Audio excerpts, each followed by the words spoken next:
santai tapi tetap berisi, dan pastinya bisa bikin kalian lebih melek dunia literasi tanpa bikin ngantuk tentunya. Hari ini kita bakal bahas sosok penulis Indonesia yang karya-karyanya udah mendunia, yang novelnya juga bikin kita nangis, ketawa, dan terharu dalam satu paket komplit. Betul, siapa lagi kalau bukan Andrea Hirata, penulis Laskar Pelangi dari yang bikin Belitung jadi terkenal seantero dunia. Oke, kita mulai dari biodatanya dulu biar kalian makin kenal sama dia. Nama lengkapnya Andrea Hirata Semansain Harun. Dia lahir tanggal 24 Oktober 1967 di Gatong Belitung. Pendidikannya dia S1 jurusan Ekonomi di Universitas Indonesia. Kemudian dia melanjutkan pendidikannya dan mendapatkan beasiswa S2 di University de Paris Sorbonne dan juga Sheffield Hallam University di Inggris. Profesinya yakni sebagai penulis, pendiri museum kata, dan dia juga pernah bekerja di Telkom. Karya terkenalnya yakni tetralogi Laskar Pelangi yang terdiri dari 4 buku yakni Laskar Pelangi, Sang Pemimpi, Edith Saf, dan Maria Makalku. Pantek ya, Andrea itu dulu sama sekali nggak kepikiran buat jadi penulis terkenal. Dia bahkan mulai nulis serius di usia yang sangat muda amat. Dan satu lagi, dia nulis Laskar Pelangi cuma dalam kurun waktu 6 bulan loh, tapi hasilnya luar biasa. Kadang inspirasi itu memang datangnya tiba-tiba ya. Latar hidup Andrea sangat mempengaruhi tulisannya. Dia tumbuh di daerah Tambang, Timah di Belitung dengan ekonomi yang sangat pas-pasan banget. Sekolahnya pun sederhana banget. Bahkan banyak anak di kampungnya tuh terancam putus sekolah karena keterbatasan fasilitas. Dan pengalaman itulah yang akhirnya jadi jiwa dari Laskar Pelangi itu sendiri.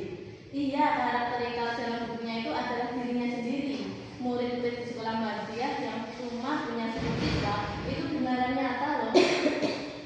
Dan Bumus, guru yang luar biasa sahabatnya itu juga tokoh asli. Makanya ceritanya itu terasa hidup karena Andrea bercerita tentang masa kecilnya sendiri. Saat diterbitkan tahun 2005, Laskar Pelangi langsung meledak. Bahkan disebut juga novel paling laris di Indonesia.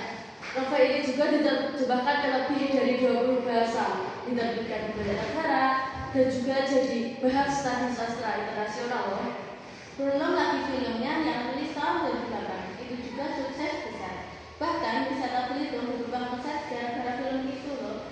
Andrea tuh sukses mengangkat nama kartunya sendiri ke dunia dari cerita sederhana tentang pendidikan yang penuh keterbatasan. Banyak sekolah di luar negeri yang menjadikan Laskar Pelangi sebagai bahan ajar untuk mempelajari tentang pertimbangan sosial dan kekuatan mimpi. Nah, kita masuk hal yang gak kalah keren, Museum Kata Andrea Hirata. Ini tuh museum literasi pertama di Indonesia loh. Iya, museum ini dibangun sebagai rasa cinta ke dunia menulis dan pendidikan. Di dalamnya ada ruangan khusus untuk buku dari tetralogi Laskar Pelangi. Ada juga foto-foto masa kecilnya, lokasi sekolahnya, bahkan sepeda-sepedanya jadi inspirasi dalam bukunya tuh juga ada di sana.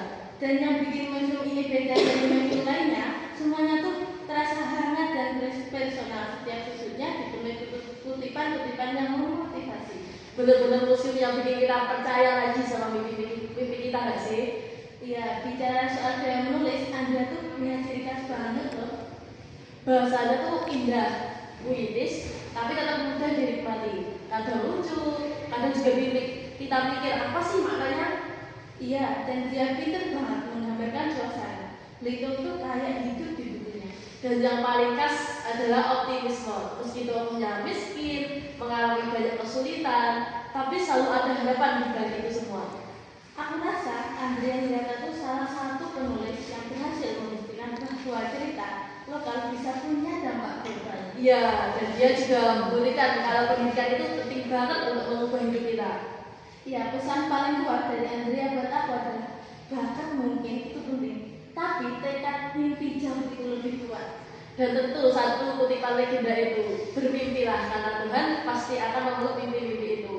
Jadi itulah perjalanan luar biasa dari Andrea Hirata, anak kampung dari Belitung yang berhasil membawa cerita Indonesia ke panggung dunia. Semoga setelah dengan podcast ini kalian makin semangat baca buku dan siapa tahu suatu hari nanti kalian bisa menulis karya-karya sendiri juga. Untuk sekarang, terima kasih sudah dengerin podcast kita yang penuh semangat ini. Sampai jumpa.